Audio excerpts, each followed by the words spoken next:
Hi, this is a short video on an automatic plasma cutter guide that I just recently built. And one of the things I do frequently is fabricate metal.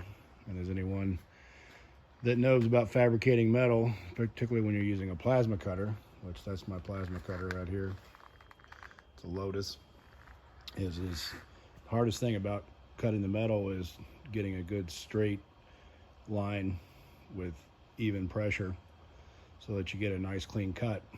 So what this machine does is basically makes that easy for you. So I've got the top off of it right now so you can kind of see how I built it. So these are 6-foot guide rails. So that's stainless steel on top with an aluminum base. And what I did is I use a 1/2-inch threaded rod, and that's welded to a bolt, or I'm sorry, a nut underneath this right here. And then this 1/4-inch steel plate is attached to these two guide bearings.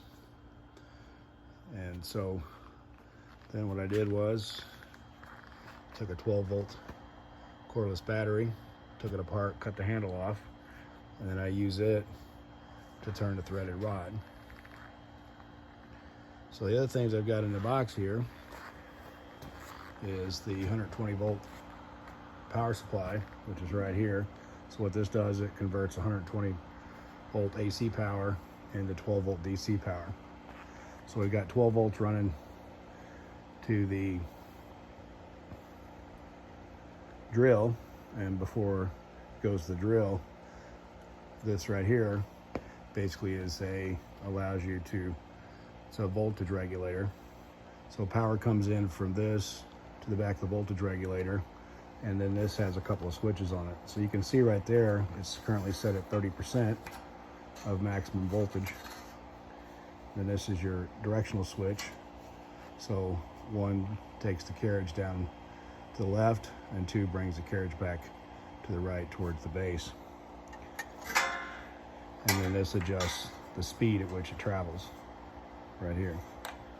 This other switch over here that's got the light on it, in order to make this thing sturdy where I didn't have to clamp it to the table, I used 2 electromagnets that you get for an electric door opener. You can see those right under there, and they're also powered by 12 volt. So the way this thing works, flip the switch on right here, and those 12 volt magnets magnetize to the steel table, so the table stays, or the guide stays steady. And then this here is adjustable up and down depending on the thickness of your steel.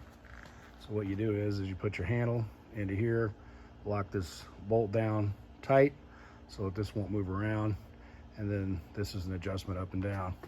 And I want to be able to cut both at a 90-degree angle to the steel, but also I want to be able to do bevels. So this is basically just a simple drill a hole through here through this hinge that I made, and that's a part of a Allen wrench.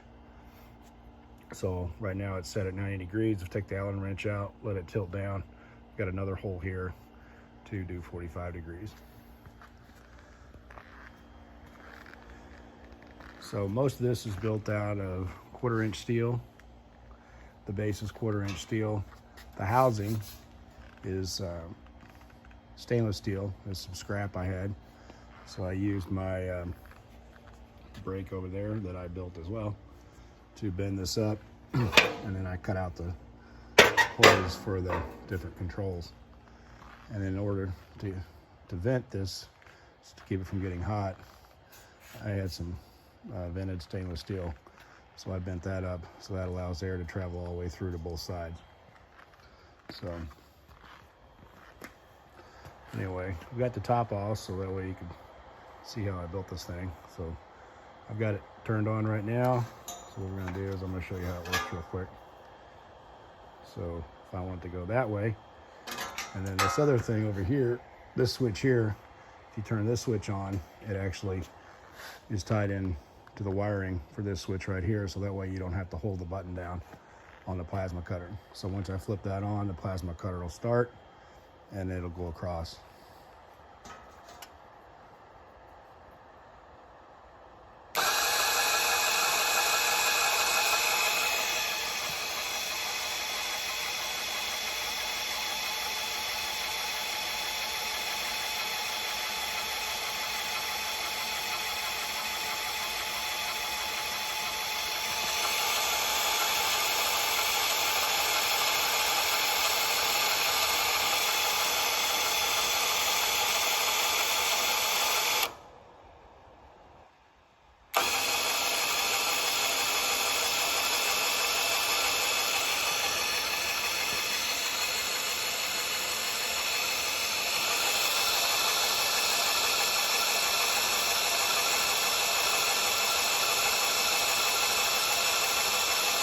again, that's only running at 30% of maximum speed. So anyway, I'll get this put back together, and then I'll cut a piece of steel and show you how it works. So I've got a piece of 1/8 inch metal here that we're going to cut. I've got the plasma cutter guide set on 20%, and I've got the plasma cutter itself set on about 30 amps. So what you do is, I've got my magnet on. I'm going to turn my plasma torch on, and then I'm going to start cutting.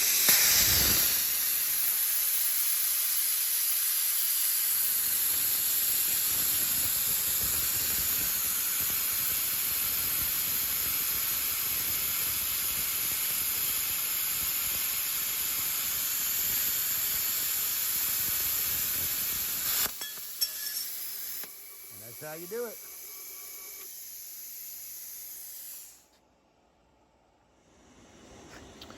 So that's the piece I cut off, and as you can see, it's just got a very nice clean cut, very minimal amount of slag.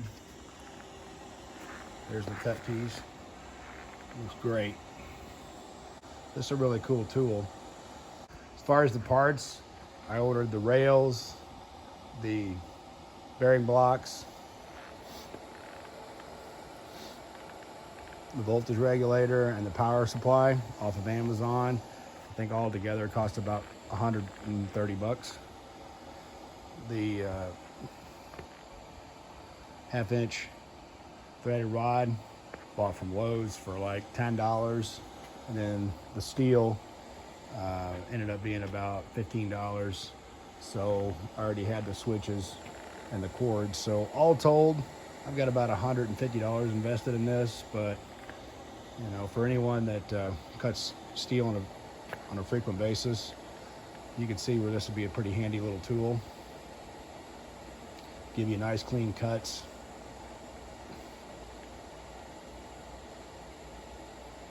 In a nice straight line.